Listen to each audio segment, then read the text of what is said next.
नमस्कार दोस्तों, आप सभी का स्वागत है हमारे चैनल क्रोसेंट एस्ट्रो पे। आज हम बात करेंगे तुलसी विवाह के बारे में।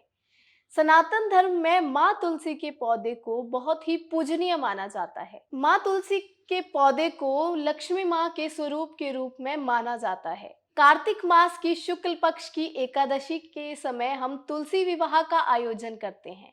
इसे हम बहुत ही धूमधाम से मनाते हैं। तो इस दिन हमें किन बातों का खास ध्यान देना चाहिए, किन नियमों का ध्यान रखना चाहिए और हमें किस तरह से माता की पूजा करनी चाहिए, इस विषय पे आज हम चर्चा करते हैं डॉक्टर राजवीर शास्त्री जी से। शास्त्री जी, बहुत बहुत स्वागत है आपका। धन्यवाद। शास्त्री जी, तुलसी विवाह का आयोजन क्यों किया जाता है और इसके पीछे की पुराण कथा क्या है? ऐसा बताया जाता है, राक्षस कुल में वृंदा नाम की एक कन्या का जन्म हुआ, जो कि भगवान विष्णु की परम भगत थी। बाल्यकाल अवस्था से ही वो अपने घर में भगवान विष्णु की पूजा करती थी। समय की धारा गतिशील है। जब वो युवा अवस्था में गई तो एक जलंधर नाम के राक्षस के साथ उसका विवाह संपन्न हुआ। वो अपने पति की नित्य सेवा करती थी, उसका अनुसरण करती थी और साथ में भगवान विष्णु का ध्यान करती थी। इस तरह अपने समय को व्यतीत कर रही थी। एक बार देवताओं व राक्षसों के बीच में युद्ध प्रारंभ हुआ और उस राक्षस कुल की रक्षा के लिए जालंधर की भी नियुक्ति की गई कि वो अपने वंश की रक्षा के लिए देवताओं के साथ युद्ध करने के लिए जाएगा। जब इस बात का ज्ञान उसकी पत्नी वृंदा को हुआ तो वृंदा ने अपने पति जालंधर के मस्तक के ऊपर तिलक किया और भगवान विष्णु की स्तुति में बैठ गई और उसने कहा, जब तक आप विजय प्राप्त कर कर नहीं आओगे तब तक मैं इस पूजा में बैठी रहूंगी। जब आप घर वापिस आओगे मैं आपके दर्शन करूंगी, उसके पश्चात ही मैं पूजा से उठूंगी, तब तक मैं पूजा में नहीं उठूंगी। जालंधर नाम के राक्षस युद्ध करने के लिए चले गए और देवताओं के साथ बड़ा ही घमासान युद्ध हुआ। बहुत दिनों तक युद्ध का पराक्रम चलता रहा और उस दिन से नित्य भगवान विष्णु की पूजा अर्चना में वृंदा बैठी रही और तब तक उसकी पूजा की संगोष्ठी वहां चलती रही और उधर से जालंधर देवताओं के सामने डटकर एक विक्रमशील योद्धा बनकर उनसे लड़ता रहा।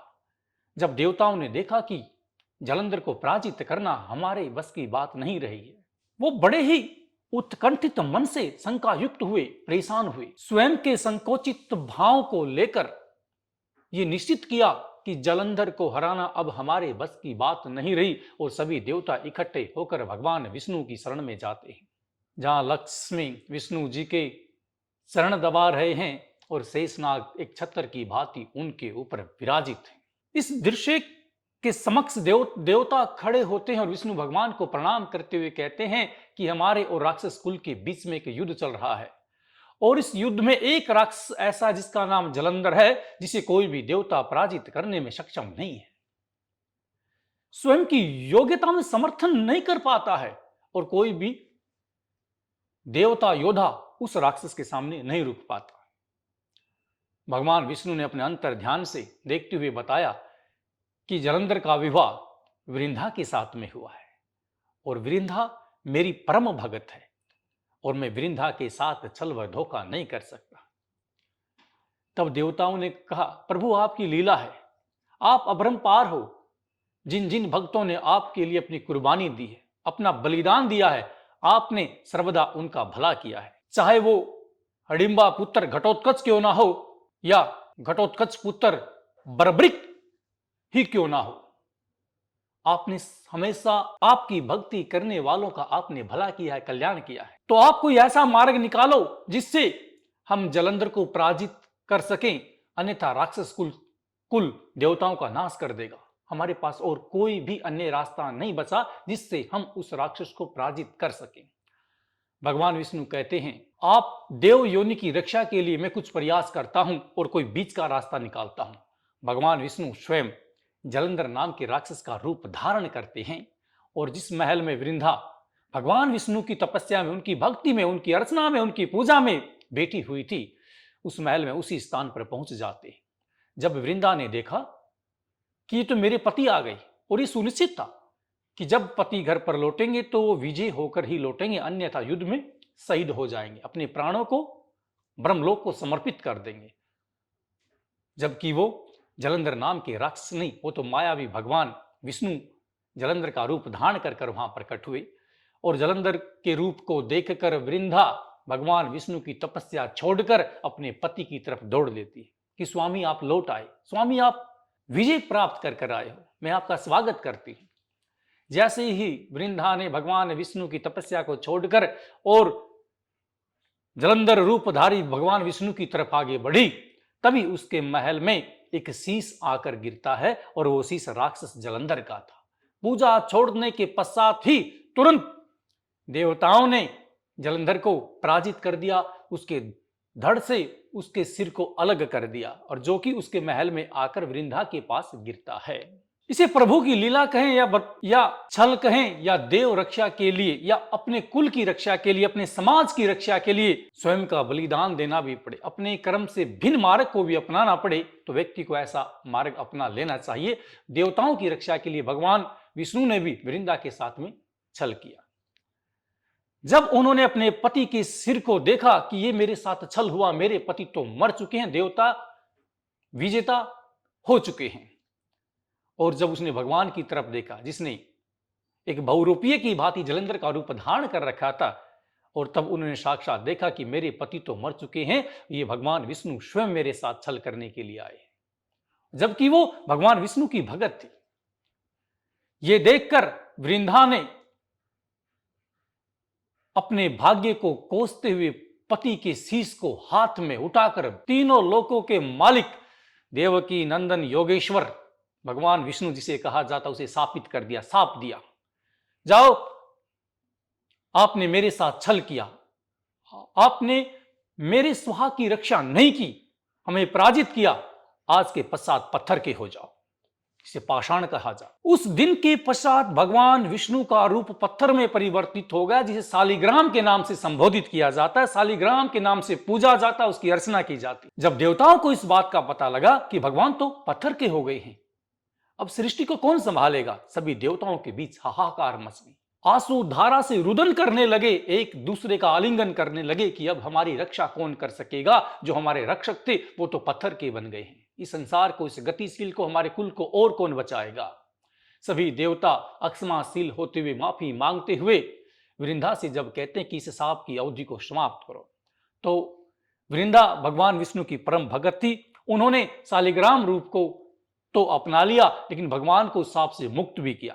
तब भगवान ने आशीर्वाद दिया अपनी भगतनी वृंदा को, ब्याज के पश्चात आप भी एक वनस्पति के रूप में, एक माता के रूप में सृष्टि के ऊपर आपकी पूजा की जाएगी, और मेरे साथ आपका गठबंधन किया जाएगा, और मेरे प्रसाद में, मेरी आराधना में, मेरी पूजा में जब तक तुलसी नहीं चढ़ाई जाएगी, मुझे समर्पित नहीं की जाएगी, मैं उस किसी भी पूजा को स्वीकार नहीं करूंगा। तो भगवान विष्णु ने देव रक्षा के लिए उसके पति के प्राण लेकर अपनी भक्तनी को इतना बड़ा आशीर्वाद दिया कि आज के बाद जब भी आपका संबंध जोड़ा जाएगा तो भगवान विष्णु के साथ में जोड़ा जाएगा। उस दिन के पश्चात भारतवर्ष में पूरी सृष्टि के ऊपर यह प्रचलन किया गया कि मंदिर से भगवान विष्णु शालिग्राम को लेकर आते हैं, जो कि पत्थर का बना हुआ होता है, और यजमान के घर में तुलसी माता का विवाह उसके साथ रचा जाता है, जो कि साक्षात लक्ष्मी का ही रूप माने गए हैं।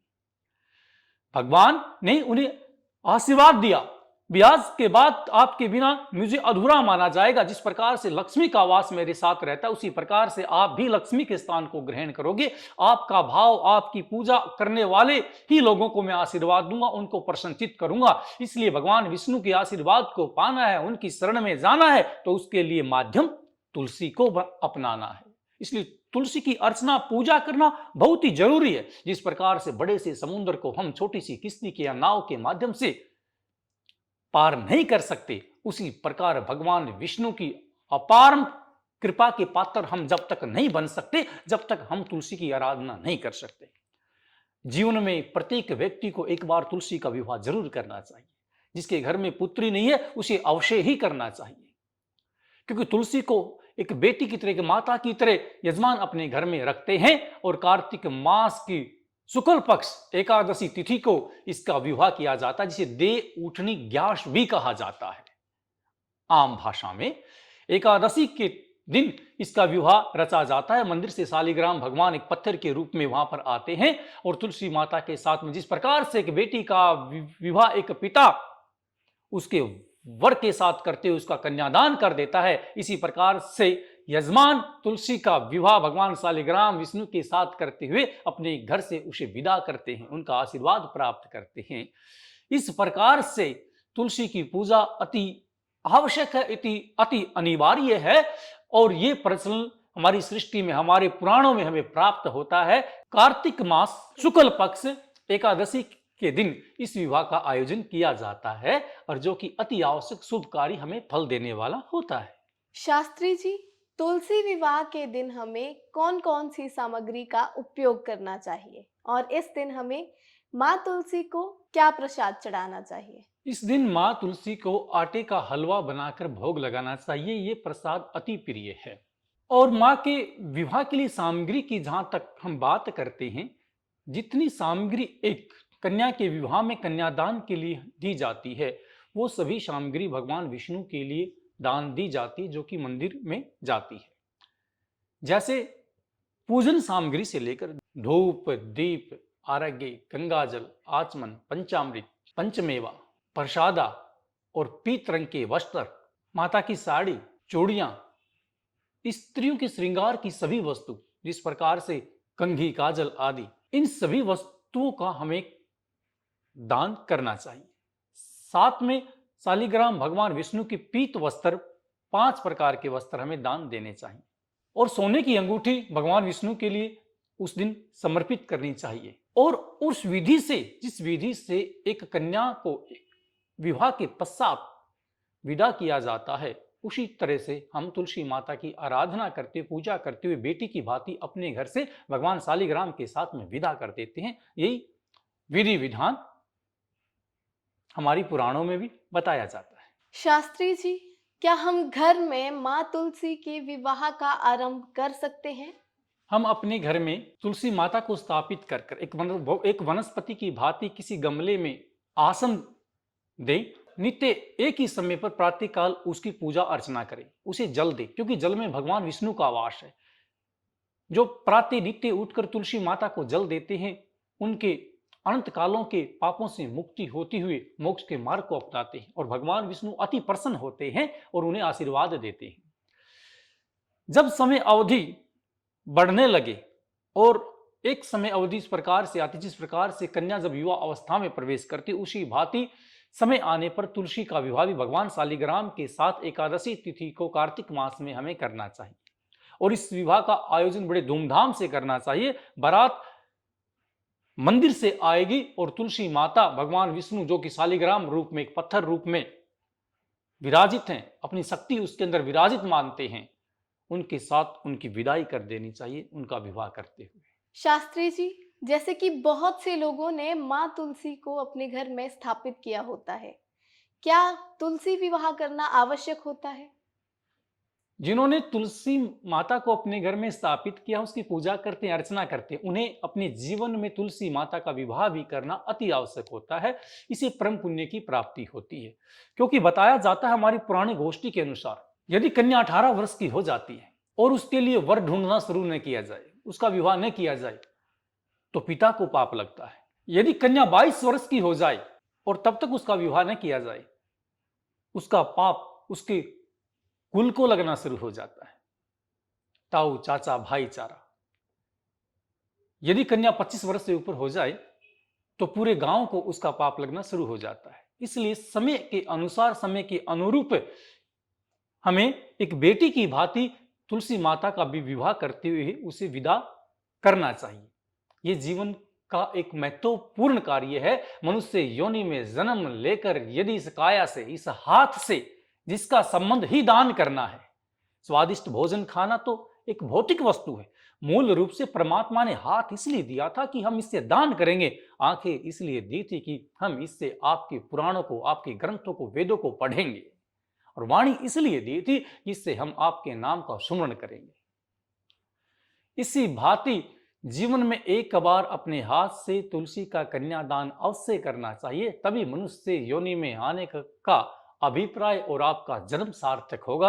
अन्यथा मनुष्य योनि में जन्म लेने से आपका कोई अभिप्राय, कोई अर्थ नहीं रह जाएगा। हजारों योनियों से गुजरते हुए हम इस लोक में आते हैं और इसी प्रकार से चले जाते हैं। मुक्ति का एकमात्र मार्ग है वो तुलसी विवाह हमारे जीवन में माना गया है। इसलिए प्रत्येक गृहस्थ व्यक्ति को अपने जीवन में एक बार तुलसी का विवाह अवश्य करना चाहिए। शास्त्री जी, तुलसी विवाह के दिन हमें किन बातों का खास ध्यान देना चाहिए? तुलसी विवाह के दिन हमें समय अवधि का विशेष ध्यान रखना चाहिए और जितनी भी शालिग्राम भगवान के साथ में बारात के रूप में ब्राह्मण घर पे आए, सभी का अतिथि सत्कार करना चाहिए। उस दिन किसी से भी ईर्ष्या नहीं करनी चाहिए, असत्य नहीं बोलना चाहिए। अपने सगे संबंधी व गांव के और अपने मुख्य विशिष्ट जनों को हमें घर पे आमंत्रित करना चाहिए। उस विवाह के कार्ड छपवा कर वितरण करने चाहिए और सगे संबंधियों के बीच में कन्यादान करते हुए अग्नि को साक्षी मानकर शालिग्राम भगवान विष्णु के साथ फेरों के बाद तुलसी माता को विदा किया करना चाहिए। इस प्रकार से लड़की का पक्ष एक बारातियों की सेवा में, वर की सेवा में बिल्कुल तत्पर रहता है। इसी भांति हमें घर पे आए हुए अतिथियों का सत्कार करना चाहिए और किसी भी प्रकार नॉनवेज आदि, मदिरापान आदि का सेवन उस दिन घर में नहीं करना चाहिए। असत्य नहीं बोलनी चाहिए और प्रत्येक व्यक्ति को स्नान करना चाहिए, गंगा जल का पान करना चाहिए। उसके पश्चात ही इस विवाह का आयोजन करें। ये विधि हमारे जीवन को कल्याणकारी बनाएगी और हमारे मन के अनुरूप हमें उस धर्म की प्राप्ति व लक्ष्य की तरफ आगे बढ़ाएगी। शास्त्री जी, तुलसी विवाह के बारे में हमें और हमारे दर्शकों को ढेर सारा ज्ञान देने के लिए आपका बहुत बहुत धन्यवाद। अभिवादन करते हैं आपका। उम्मीद है कि आज के विषय से आपको ढेर सारा ज्ञान प्राप्त हुआ होगा। अगर आप भी अपने घर में माँ तुलसी की स्थापना करते हैं तो उनका विवाह अवश्य कराएं। ऐसी ही नई नई जानकारी को जानने के लिए हमारे साथ जुड़े रहिए क्रोसेंट एस्ट्रो पर। धन्यवाद।